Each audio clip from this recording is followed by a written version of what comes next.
மாநில அரச கிளிகளையும் கிழிச்சாரு. அவருடைய தலைவரே திமுக சார்பில் கூட்டணியில் ஜெயிச்சவர். சார், நான் சொல்றது திமுக தயவில்லாமல் உங்கள் கட்சி தலைவர் எம்எல்ஏ ஆகியிருக்கிறாரா? இன்னைக்கு எனக்கு பெண் ரசிகர்கள் ஜாஸ்தி. சிரிக்கலாம் பாருங்க, எல்லாருமே என்னுடைய ரசிகர்கள். ஆனா அவங்களுக்கு எதிராக நீங்க பேசுறீங்க. அடுத்ததாக பத்திரிகையாளர் நடிகர் திரு பைல்வான் ரங்கநாதன் அவர்களை பேச அழைக்கிறேன்.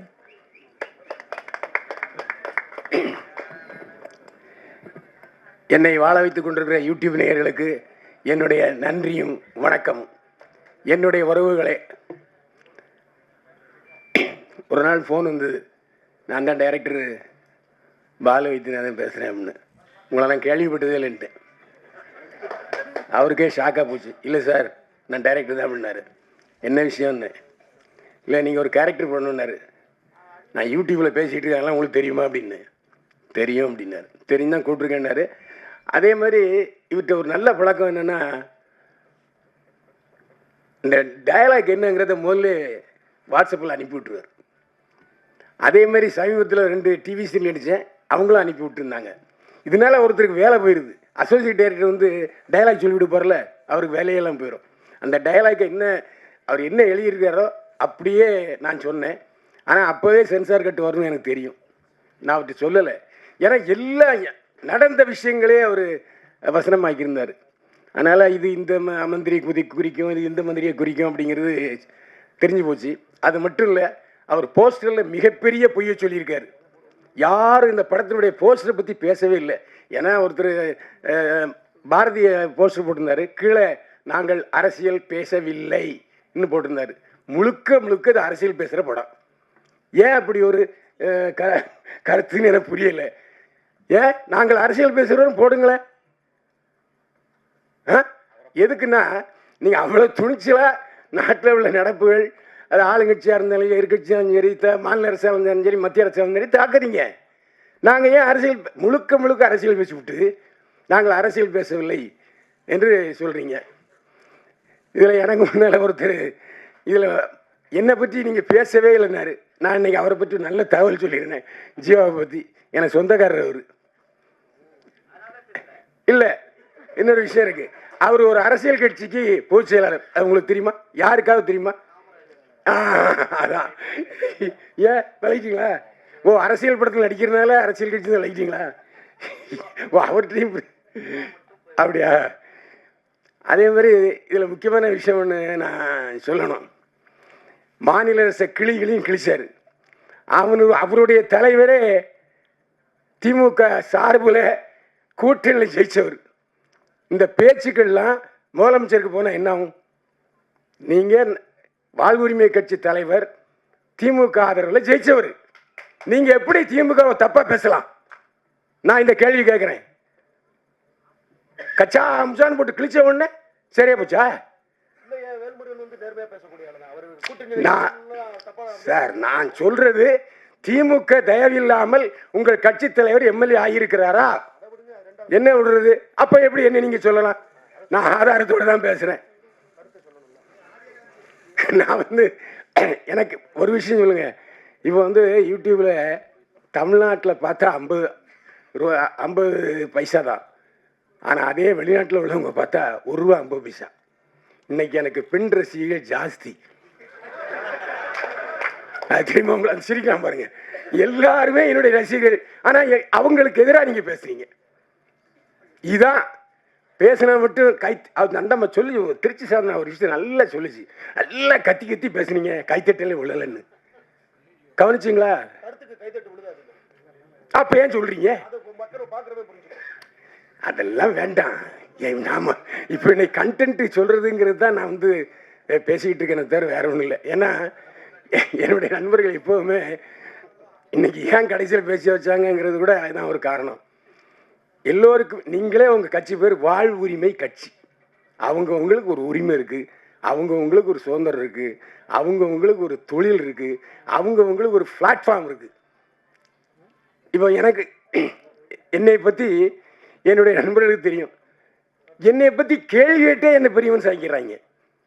நான் இல்லாத பொழுதும் சரி இருக்கும் பொழுதும் சரி அந்த எதை சிரிச்சிட்டு இருக்காரு அவர் தான் இஷ்டத்தை கழுவி வைக்கிறாரு. நான் அதே மாதிரி நானும் பார்த்தீங்கன்னா பேசாததை கூட தமிழில் வைக்கிறாங்க. அது ஏன் தப்பு இல்லை? தயவுசெய்து நீங்கள் என்னுடைய பதிவுகளை பார்த்தீங்கன்னா அவர் சொன்னார், அவர் தவறான தகவல்னு சொன்னார். சமீபத்தில் 5 பதிவில் நான் பேசியிருக்கேன் கள்ளச்சாராய சாவுக்குன்னு. தம்னையிலே வந்திருக்கு. சாராயம் காய்ச்சிறவனையும் விற்கிறவனையும் அரசாங்கம் தூக்கில் போடியான்னு சொல்லியிருக்கேன். நான் பேசியிருக்கேன். அவர் பார்க்கல, அதுக்கு நான் செய்வேன். அவரு நான் தப்பாக பேசுனது மட்டும் பார்க்குறாருன்னு தெரியல. எப்படி அவர் சொல்லலாம்? நான் 5 விஷயம் போட்டிருக்கேன். அரசியல்காரனுங்கிற சேனலில் போய் பாருங்கள், எல்லாம் 1 லேக் மேலே போயிருக்கு. சாராயங்க இன்னைக்கு நீங்கள் அரசியல் பேசுன்னு நானும் அரசியல் பேசுவேன். இன்னைக்கு ஏன் கல் இறக்குறத அனுமதிக்க மாட்டீங்க? எல்லா மது ஆலைகளையும் வச்சிருக்கிறது ஆளுங்கட்சியும் எதிர்கட்சியும். எப்படி அவங்க வந்து விடுவாங்க? யாரும் லஞ்சம் வாங்காம இருக்கீங்களா? அப்படின்னா அது அரசியல் ஆயிடும்.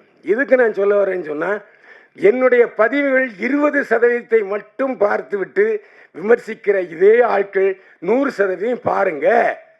நான் தான் சொல்கிறேன்னு அரசியல்காரன் சேனலில் 4 பதிவு போட்டிருக்கேன். 4 2 லட்சம் 2 லட்சம் போயிருக்கு. எல்லாமே அரசை விமர்சித்து தான்.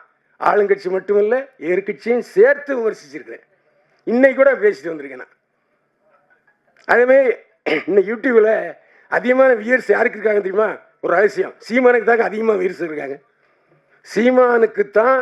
சீமானை பற்றி பேசினா மட்டும்தான் 4 லட்சம் 5 லட்சம் எகிருது. அது மட்டும் இல்லை, வெளிநாட்டில் உள்ள தமிழர்கள் எல்லோரும் விழுந்து விழுந்து பார்க்கிறார்கள்.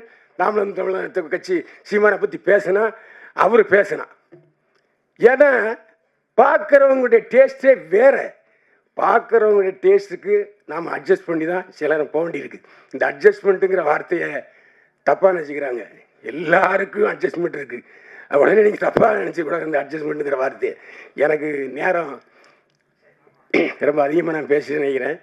இந்த அதே மாதிரி ஜீவா ஒரு வார்த்தை சொன்னார், காசே தர மாட்டேங்கிறாங்க நடிச்சா அப்படின்ட்டு. யாரை சொல்கிறாரு எனக்கு தெரியல. விளக்கு இது விதி விளக்கு பால் வைத்தினான்னு சொல்லணும். அவரு ஜீவானந்த் என்ன சொல்கிறாரு, கரெக்டாக ஷூட்டிங் முடிஞ்சு எல்லாருக்கும் பைசா டான்னு அடித்தார். உண்மையிலே எனக்கும் கொடுத்தார். பேசின தொகையை கரெக்டாக கொடுத்தால எந்த சந்தேகமே இல்லை. நான் ஜீவா மாதிரிலாம் பேச மாட்டேன். ஏன்னா அவர் பாதிக்கப்பட்டது நல்லா தெரிஞ்சுது. ஹீரோன்னு சொல்லி ஏமாற்றி விட்டாருங்கிறாரு அவர். உண்மையா இல்லையா? என்கிட்ட கதையே சொல்லலைன்னாரு. எவ்வளோ அழகா ஒரு நடன காட்சி வச்சு விட்டு அதையும் பிடிக்கிட்டார் ஐயா. அருமையாக பேசுனீங்க. நீங்கள் தான் இந்த விழாவில் மிகச்சிறந்த நாதத்தை, அதாவது நீங்கள் வந்து ஔவையார் மாதிரி இல்லாட்டி தொல்காப்பியர் மாதிரி எழுதிட்டீங்க. நான் உரை சொல்லிட்டேன், அவ்வளோதான் உண்மை. இதுக்கு டைரக்டர் பழி சொல்லுவார்னு நினைக்கிறேன். அது மட்டும் இல்லை, நானும் வச்ச சில விஷயங்களை ஓப்பனாக பேசுகிறேன். ஏன்னா என்னுடைய காரில் தான் நான் போயிருந்தேன். என்னுடைய கார் தான் அந்த அரசியல்வாதி கேரக்டரில் நடித்தது. அந்த அரசியல்வாதி கேரக்டர்லையும் ஒரு எழுத்து விடாமல் பார்ப்பார். கமா போட்டால் அந்த கமா போடணும். அந்த மாதிரியெல்லாம் ரொம்ப ஸ்ட்ரிக்டான ஒரு டைரக்டரை பார்த்து இப்போ தான் பார்த்தேன். என்னைய ஒரு எழுத்து கூட மாற்ற விட மாட்டாரு. சாவடிச்சிட்டார் உண்மையிலே. ஏங்க ஒரு டைரக்டர், அதாவது அட்ஜஸ்ட்மெண்ட்டுங்கிறது அவர்கிட்ட இல்லவே இல்லை. அதான் உண்மை. ஏன்னா இப்போ எனக்கு தெரிந்த ஃப்ளோவில் நான் வரணும்ல. உண்மை. அந்த அவங்களே அக்காவே தலையாட்டுறாங்க. எதுக்கு நான் சொல்கிறேன்னா, ஒரு அமிக்கபிள் பர்சனை இல்லை. ஏன்னா இந்த டயலாக்கு இப்படி கொஞ்சம் மாற்றிக்கலாமா? நோ நோ நோ இருக்கிறது பேசுகிறேன்.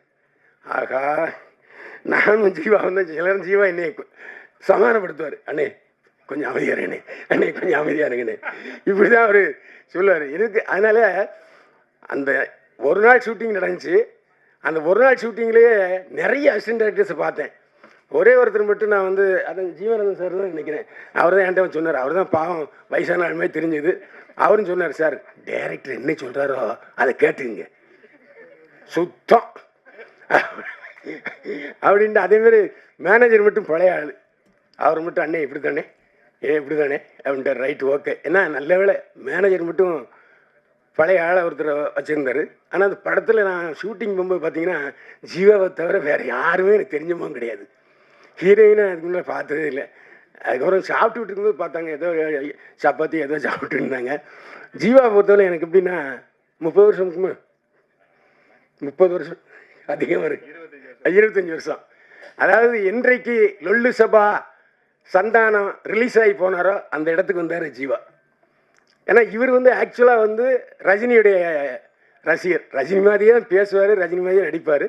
ஆனால் அந்த லொல்லு சபா இதில் பண்ணும்போதும் சரி, அதுக்கப்புறம் ராஜ் டிவியில் பண்ணும்போதும் சரி, நான் அவரோட பயணிச்சிருக்கிறேன். நல்ல ஒரு, அதாவது எப்போ கதாநாயகன் ஆயிருக்க வேண்டிய ஜீவா இன்னும் அந்த முட்டுக்கட்டையிலே இருந்துக்கிட்டு இருக்காரு. அவர் வெற்றி பெற நான் வாழ்த்துக்கிறேன். மீண்டும் சந்திப்போம். வாழ்க வளமுடன்.